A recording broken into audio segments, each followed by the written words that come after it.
Next up, keeping this Ignite train going, keeping this Ignite flame going, will be ushered into the second half by Adriel Lewis. This is, let me get my slides in place. This is Adriel's first Ignite, first time as an Ignite speaker, and this is his first MCN conference ever.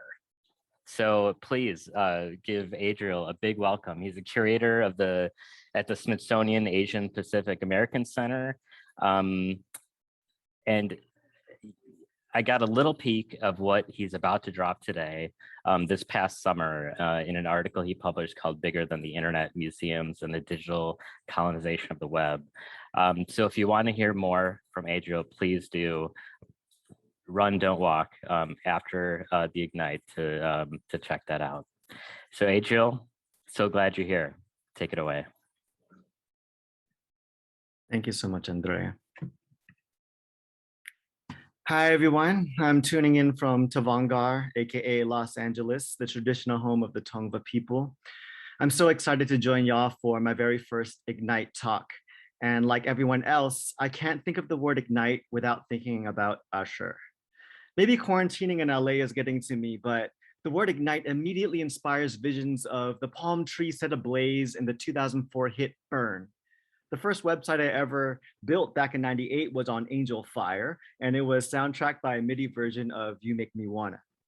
When I started college and finally got a dorm with a T1 connection, the first thing I did was download 8701 on Kazaa. This is my confession. Usher has always been a guiding light stewarding my way as I was looking for myself on the internet.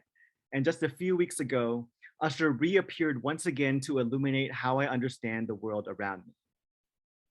In September 2021, CBS announced its new reality show featuring, you guessed it, Usher.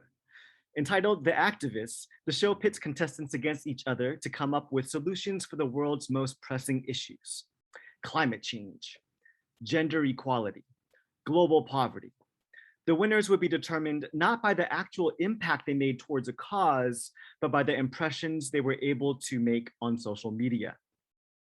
Of course, the blowback from the public was searing. People pointed out that you can't measure success with likes, retweets, or TikTok remixes. The show was swiftly canceled, and its creators apologized for trivializing the labor of social change. Reading about this, I couldn't help but think about my countless Zoom meetings about how museums can make meaningful impact during the pandemic. I work at the Smithsonian, and we've doubled down on social media to address the recent loss of in-person visitorship, even though we all know liking a tweet isn't the same as visiting an exhibition. But hedging on clicks and views precedes this era. In 2017, the Smithsonian unveiled a goal to reach 1 billion people per year. And since then, it has steadily decreased its annual goals for museum visits and direct website visits while increasing its targets for Facebook and Twitter followers. But it's not just the Smithsonian. A global survey found that many museums define success as increasing digital reach on websites, social media, and subscriber bases. But is that actual success? As a curator of digital media, I've come to understand analytics as a phenomenon that we seem to chase, log, send up the chain, and eventually see vanish behind a cloud of smoke. If we're lucky, we might use it to get a grant from a funder who also has no idea what to do with social media success, but is enthralled by it anyway. But who are we actually benefiting with this numbers game? And is it really worth the cost? I know the hope is that social media will widen accessibility, especially to populations that have been marginalized by museums.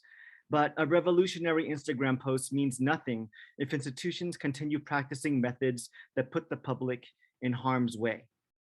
We've all seen social media accounts become successful by doing the exact opposite of a good museum's work: heightening confusion, dividing communities, pandering to the fleeting. And meanwhile, the platforms we share with these accounts engage in extractive data collection that mirrors the colonial practices of museums. The ways that platforms make our private information vulnerable to being tracked, hacked, stolen, and misused are familiar to how museums have historically exploited people and environments for the sake of accruing data and content. I wrote about this in my recent paper, Bigger Than the Internet. In it, I argue that the internet offers ways for institutions to rethink their practices in more equitable ways, but how we often use it to make collective liberation further from reach. In this paper, I end by asking, if success doesn't look like follows, likes, views, or hits, what does it look like? Maybe it looks like showing the public how forming one's own views on an artwork can train us to stop relying on other people's opinions to draw our own conclusions. Maybe it looks like proving that you can stop investing time and energy in a problematic platform and still thrive, even if it shuts down for like 7 hours. Maybe it starts with agreeing that human worth can't be measured by how someone taps their finger. As a community of people who care about museums and technology, I'd like for us to figure this out together. I mean, who knows? It just might usher in a new world of possibilities. Woohoo! Yes, yes, yes, Yes. yes. Yes. We are here for Usher, and we are here for you, Adriel. So much fire. I feel like I want to be the Mario version where he throws fireballs.